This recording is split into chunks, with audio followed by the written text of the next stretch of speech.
বন্ধুরা এটা কি বলতো, ওল ওল ওলের আজকে রেসিপি হবে। তো ওলটাকে তো আমাদের তুলতে হবে। তো ওলের রেসিপি কীভাবে বানাচ্ছি অবশ্যই তোমরা দেখতে থাকো। ওলটাকে সেদ্ধ করেছি, এবার ওলটাকে কাটতে হবে। কাটতে তো হবেই, না কাটলে জিনিসটা হবে না। তো আমি ওলের ঝাল তোমরা খাওনি তো, ওলের রেসিপিটা দারুণ খেতে। তোমরা ঘরে বানিয়ে দেখো কেমন লাগছে খেতে। তো দেখো আমি চেড়ে বানালাম। এবারে আমি এটাকে আমি কীভাবে কাটবো, তো চলো আমি কেটে নিই, তারপর তোমাদের দেখাবো। তো এই দেখো বন্ধুরা, আমি ছোট্ট ছোট্ট করে কেটে নিয়েছি, দেখতে পাচ্ছ? এটা কাটা হয়ে গেল। দেখো ছোটো ছোটো কাটা হয়েছে। তো দেখো আমি এবার কীভাবে রেসিপিটা বানাই, তোমরা কিন্তু দেখতে থাকবে। এই দেখো তেল হয়ে গেছে, তেল হয়ে গেছে। তো এটা আমি তেলের মধ্যে দিয়ে দিলাম।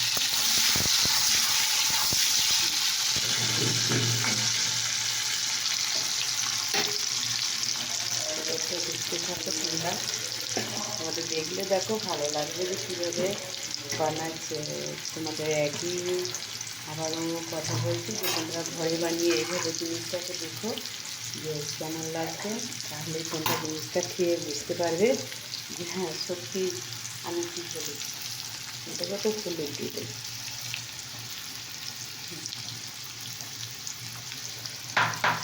এটা কালার করার জন্য তো হলুদ লাগবে বলে।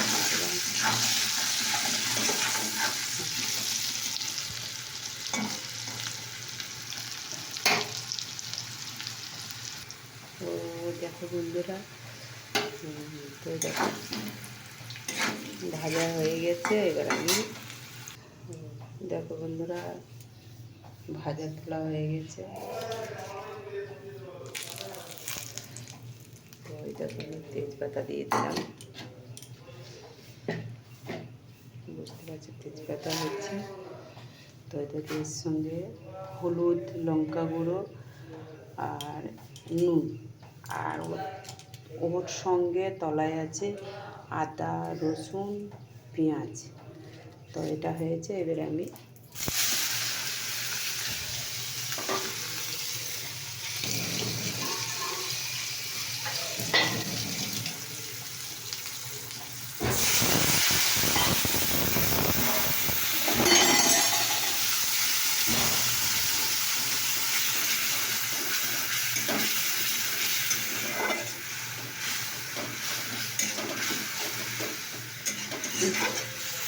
কষতে লাগলাম।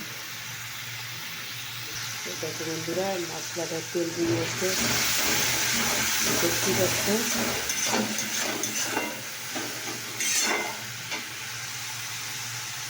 তেল বেরিয়েছে দেখতে পাচ্ছেন। এবার মশলাটা তেল বেরিয়েতে হবে, তবে খেতে টেস্ট হবে, বুঝছো? তো দেখো বন্ধুরা মশলাটা হয়ে গেছে। আমি এবার ভাজে ছিল ওইটা এখানে দিয়ে আমি মিক্স করে নিলাম।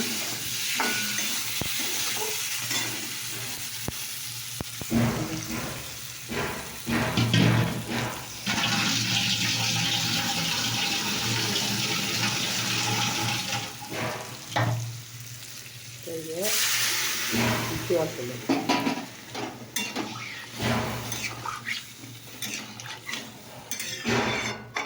এতে একটু ফুটে গেলেই রেসিপিটা হয়ে যাবে। তো তোমাদের কেমন লাগলো অবশ্যই কমেন্ট করে জানাবে।